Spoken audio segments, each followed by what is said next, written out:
It's so ironic to see things come full circle. Here's the kid that teachers didn't believe in him. Now he's in their hall and they have to walk past him all the time. He was nominated by thousands and thousands of people in that school. Wow, So that is he definitely incredible. was the underdog. Imagine the younger version of yourself watching this 20 years ago. What would you tell them? Just keep moving no matter what happens, no matter how many times you fall, just get back up. I mentioned Rocky earlier. It's the same concept. It's being able to get knocked down and then get back up and just keep on pushing forward, because at some point you're going to win. Welcome to the Underdog Millionaire Mini Podcast. This is Dr. Chau here. So Dale and Rachel, amazing couple. I love their spirit. I love their energy. What's your underdog story?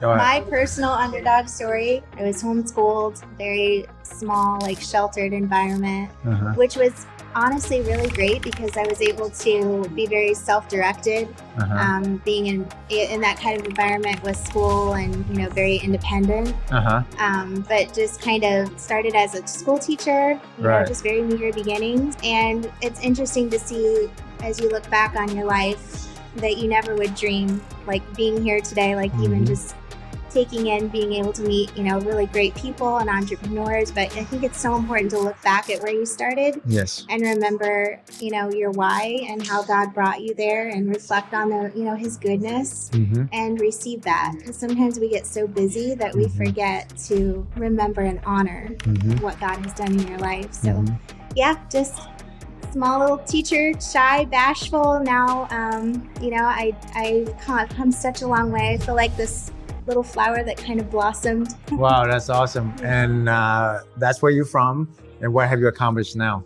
Well, I am also a podcaster as well. Nice. It's something that I'm very passionate about, and I love being able to connect and inspire and encourage other women. Also an author. I've been able to write for our company and, just help and partner with my husband on all of his dreams and endeavors, and just educate and teach every day. I mentor women in the insurance industry.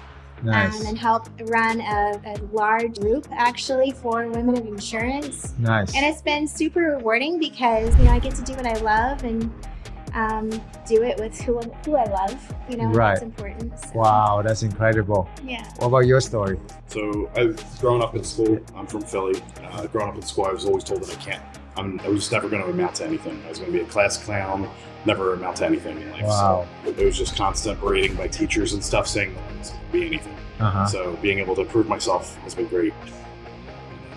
Develop a relationship and stuff, a godly relationship with my wife. We're 13 years married. So He still has a sense of humor though, so he's still, he is funny. It is funny, yeah, absolutely. That's where you're coming from and where you at now. What's your accomplishment? growing companies together. Nice. Husband and wife team, and just doing God's work, just doing what we can to help people. And I'm going to say this because I love the theme of your podcast, Underdog. I'm just going to take that moment to talk about him because he barely graduated high school. He has no college education. Just seeing that this boy that grew up hating school, just not knowing what God was going to do in his life to where he is now. And he actually just this past year received an award from that high school that he barely graduated. He is in a Hall of Fame in Philadelphia. Wow. Congratulations. For the top of all of that entire existence of that school. And it's so ironic to see things come full circle. And here's the kid that, didn't think teachers didn't believe in him. And now he's in their hall and they have to walk past him all the time. He was nominated by thousands and thousands of people in that school. Wow. So Wow. I just have to say, That definitely was the underdog. Yeah. Look at where you come from now. Wow, that's incredible. Rocky story. The Rocky story. I love Rocky story from Philly. Yes. So we come now to the segments of 3 keys to success, 3 secrets to success. What are your 3 secrets to success? Each one of you, please. One's finding a good team, finding people that you want to work with, like we are, where you can actually build together. That's a huge one.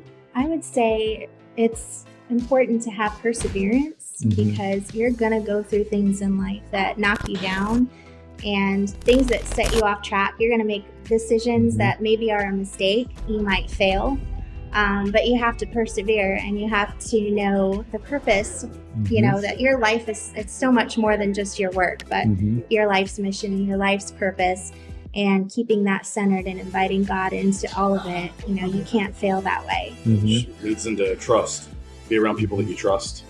Trusting God that He's going to bring you through everything.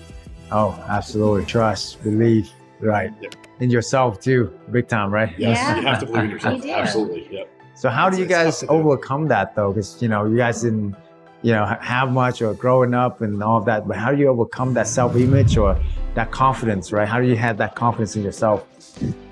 Honestly, it's being around people that actually empower you to do that stuff. Having faith in God and just walking in faith. Okay. And just trusting in God. You're right.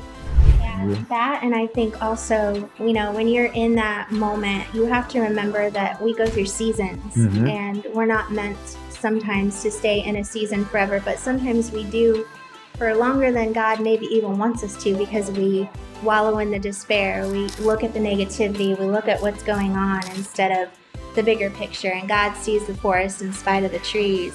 You know, God sees the bigger picture, but we have to take, even if it's one step at a time, if it's one day at a time, we have to walk and, like he said, kind of step out in that faith, and then let God do the rest. You know, when you lay your head on the pillow at night, maybe the day didn't go the way you wanted it to, maybe you're not where you want to be at in life, but just remembering that God gives the increase. He's faithful.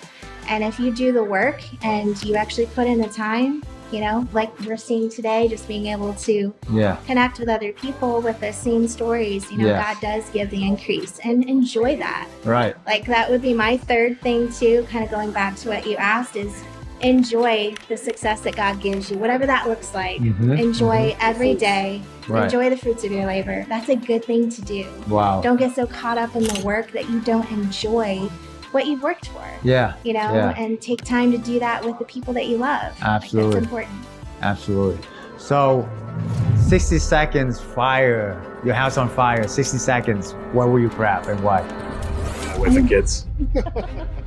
Myself. Of course. What else? I've had that thought, like, what would I grab? And I would have to say, like, my first thought would always be, I would grab my Bible, but I do believe that we hide His Word in our heart. You know, we can carry that with us, you know, and of course grab what you can. But for me, actually, I would grab my violin. I know that sounds really weird, but it's very special to me, significant. I've been playing since I was 9 years old. And I would want to just be able to take that with me, because that was my way of worshiping God. That was my outlet. That was my creativity. That was what inspired me in so many walks of life. So I would actually, besides my husband, my children, you know, I would actually grab my violin. Absolutely. That's the wife and kids. That's pretty much it. If you were to be in the desert by yourself, just your family, what would you have with you, and what would you do? It would be water. Like if I could have anything, it would be water. Like you said, the Bible's hidden in our hearts. Like we have that already. So nice. And just be with the family.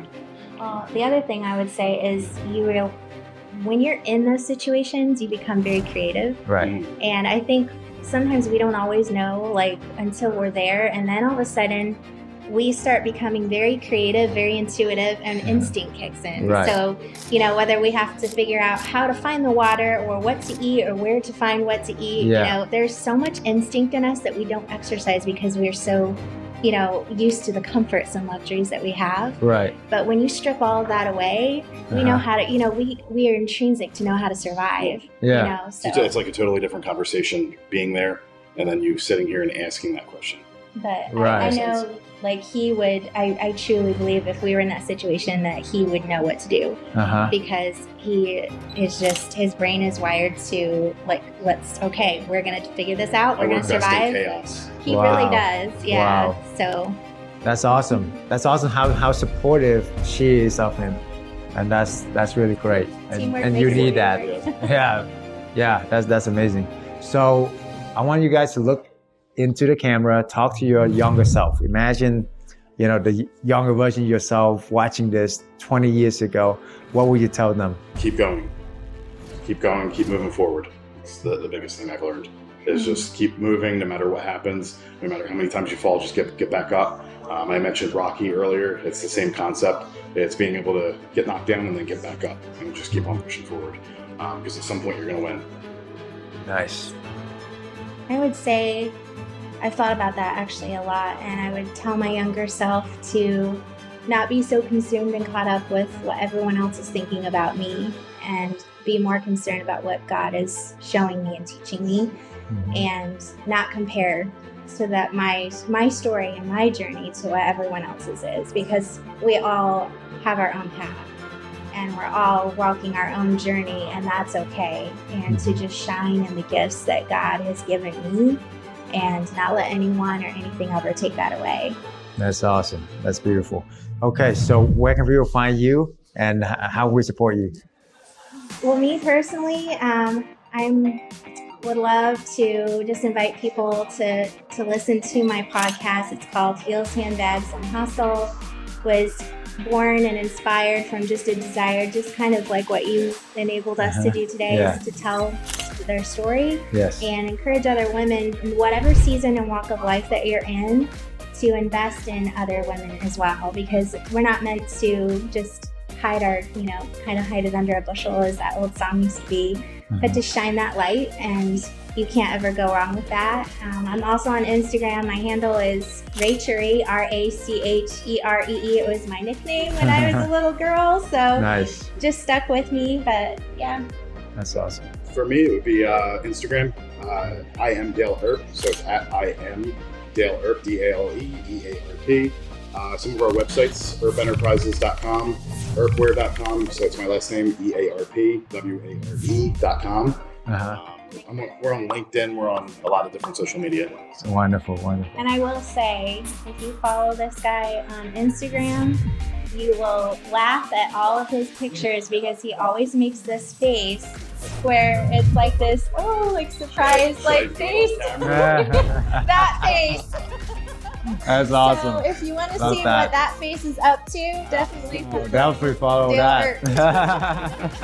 All right, thank you guys. Have a good place. Thank you, man. Remember, you're the one. If not you, then who? So you're the one. Your time is now. Let's do it.